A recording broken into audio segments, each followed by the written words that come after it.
So hello friends. English literature में एक बहुत इंटरेस्टिंग टेक्निक है जिसे स्ट्रीम ऑफ कॉन्शियसनेस टेक्निक कहा जाता है। लेकिन सवाल ये है कि ये टेक्निक होती क्या है और राइटर्स इसे यूज़ क्यों करते हैं। तो आज के इस वीडियो में हम जानेंगे स्ट्रीम ऑफ कॉन्शियसनेस क्या है, ये टेक्निक कैसे काम करती है और फेमस राइटर्स ने इसे कैसे यूज़ किया। रियल लाइफ एग्जाम्पल के साथ में समझाऊंगा तो आपको इजीली समझ में आएगा, तो वीडियो एंड तक पूरी देखना। तो चलिए शुरू करते हैं। सबसे पहले जानते हैं meaning of stream of consciousness.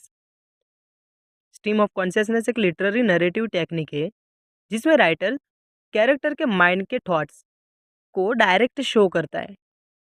यानी जो भी थॉट्स, फीलिंग्स, मेमोरीज और आइडियाज़ कैरेक्टर के माइंड में आते हैं, राइटर्स उन्हें एग्जैक्टली वैसे ही लिख देता है जैसे वो माइंड में फ्लो कर रहे होते हैं।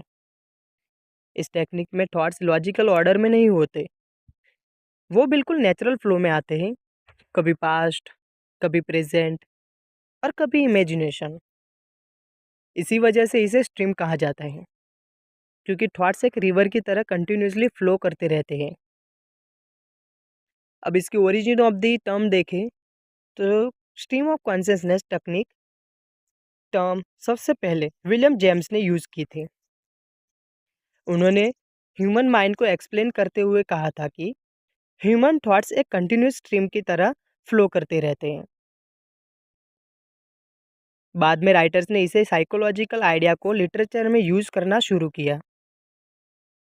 अब देखते हैं famous writers who use this technique, किसने किसने यूज़ किया है देखते हैं हम। सबसे पहले मॉडर्न लिटरेचर में कई राइटर्स ने इस टेक्निक को यूज़ किया है, जैसे James Joyce, Virginia Woolf, William Faulkner.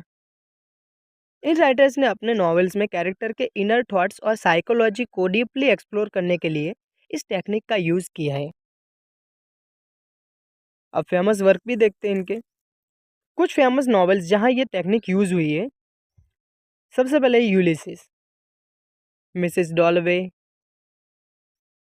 Third में है the sounds of the fury, the sounds of the fury. In works में रीडर्स डायरेक्टली कैरेक्टर के माइंड के अंदर चल रहे थॉट्स को फील कर सकते हैं। सिंपल रियल एग्जांपल दूँ आपको, रियल लाइफ एग्जांपल। अब एक सिंपल एग्जांपल से समझते हैं हम। सोचो एक कैरेक्टर रोड पर चल रहा है, एक कैरेक्टर रोड पर चल रहा है और उसके माइंड में थॉट्स आ रहे हैं कि today the weather is nice, it's remind me of my childhood, my old school, I wonder where my friend is now, maybe I should call him, oh I forget I have an exam tomorrow. यहाँ यहाँ देखो, thoughts randomly change हो रहे हैं। कभी weather, कभी childhood, कभी exam. ये बिल्कुल वैसे ही है जैसे रियल लाइफ में हमारे माइंड के थॉट्स आते रहते हैं। एक रिलेटेबल एग्जांपल भी देता हूँ एक और एक इंटरेस्टिंग बात भी देख लो कि अभी आप जब ये वीडियो देख रहे हो तब भी आपके माइंड में कुछ ना कुछ थॉट्स चल रहे होंगे।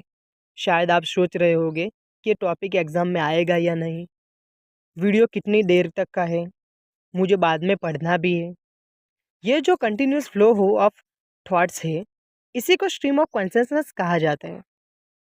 तो दोस्तों, स्ट्रीम ऑफ कॉन्शियसनेस टेक्निक का मेन पर्पस है ह्यूमन माइंड के नेचुरल फ्लो को थॉट्स को लिटरेचर में शो करना। सिंपल तरीके ह्यूमन माइंड के नेचुरल फ्लो ऑफ थॉट्स को लिटरेचर में शो करना। इस टेक्निक की वजह से रीडर कैरेक्टर के इनर माइंड को और साइकोलॉजी को डीपली समझ पाते हैं। इसी वजह से टेक्निक मॉडर्न लिटरेचर की सबसे इम्पोर्टेंट नरेटिव टेक्निक में से एक मानी जाती है। तो इस वीडियो में इतना ही। अगर आपको ये वीडियो हेल्पफुल लगा हो तो वीडियो को लाइक करें और चैनल को सब्सक्राइब करें।